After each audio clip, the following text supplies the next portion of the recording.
കിടപ്പാടങ്ങൾ പുഴയെടുക്കുമെന്ന പേടിയില്ലാതെ ഇനി ശൈലയ്ക്കും ബിന്ദുവിനും ഉറങ്ങാം. മീനച്ചിലാറിന്റെ പുഴയോരത്ത് താമസിക്കുന്ന ഇരുവരും മഴക്കാത്ത് ഭീതിയോടെയാണ് കഴിഞ്ഞിരുന്നത്. പാലായിൽ നടന്ന അദാലത്തിൽ പുരയിടങ്ങൾക്ക് സംരക്ഷണ ഭിത്തി കെട്ടാൻ 27 ലക്ഷം രൂപ അനുവദിച്ചതോടെയാണ് ഇരുവരുടെയും പ്രശ്നങ്ങൾക്ക് പരിഹാരമായത്.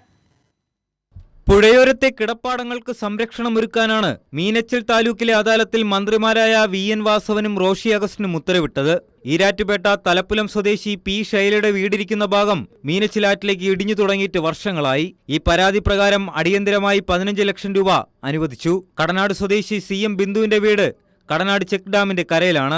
ചെക്ക് ഡാമിൽ വെള്ളപ്പൊക്കമുണ്ടാകുമ്പോൾ തീരമിടിയുന്നത് പതിവായി. വീടിനോട് ചേർന്നുള്ള സെപ്റ്റി ടാങ്ക് ഏത് നിമിഷവും പുഴയെടുക്കാവുന്ന അവസ്ഥയിലാണ്. അദാലത്തിൽ പരാതി നൽകിയ ബിന്ദുവിന് സംരക്ഷണ ഭിത്തി കെട്ടാൻ 12 ലക്ഷം രൂപയാണ് അനുവദിച്ചത്.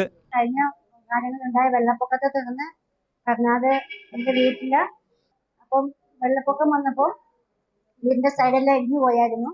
പഞ്ചായത്ത് പ്രസിഡന്റ് മുഖാന്തരം ഞങ്ങൾ അപേക്ഷ സോഷ്യൽ മിനിസ്റ്റർക്ക് കൊടുത്തായിരുന്നു. ചേച്ചി പ്രസിഡന്റ് ലിജി തമ്പി അതിനാണ് സഹായങ്ങളും ചെയ്ത മിനിസ്റ്റർ വയ്ക്കാനത് പാസ്സായി കിട്ടിയിട്ടുണ്ട്. അതിന് അനുവദിച്ചു. അദാലത്തിൽ വന്ന് അതിന് പരിഹാരം ഉണ്ടായിട്ടുണ്ട്. എല്ലാവരുടെയും പരാതികളിൽ തീരുമാനമുണ്ടാക്കുകയാണ് സർക്കാരിന്റെ ലക്ഷ്യമെന്ന് അദാലത്ത് ഉദ്ഘാടനം ചെയ്ത മന്ത്രി VN വാസവൻ വ്യക്തമാക്കി. അതിൽ 166 ഇപ്പോൾ തീർപ്പാക്കി.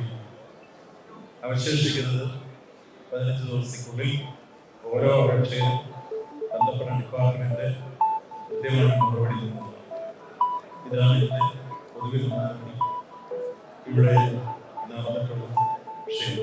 ജലവിഭവ വകുപ്പ് മന്ത്രി റോഷി അഗസ്റ്റിൻ അധ്യക്ഷത വഹിച്ചു. മീനച്ചിൽ താലൂക്കിൽ നടന്ന അദാലത്തിൽ 166 പരാതികൾക്കാണ് ഉടനടി പരിഹാരമുണ്ടായത്. അദാലത്തിന്റെ പരിഗണനാ വിഷയങ്ങളിൽ ഉൾപ്പെട്ട് മുൻപ് ഓൺലൈനായി ലഭിച്ച 76 പരാതികളിൽ 72 എണ്ണത്തിനും പരിഹാരമായി. അദാലത്ത് ദിവസം ലഭിച്ച 259 പരാതികളിൽ 94 എണ്ണത്തിന് ഉടനടി പരിഹാരം കാണാനായി. കൈരളി ന്യൂസ്, കോട്ടയം.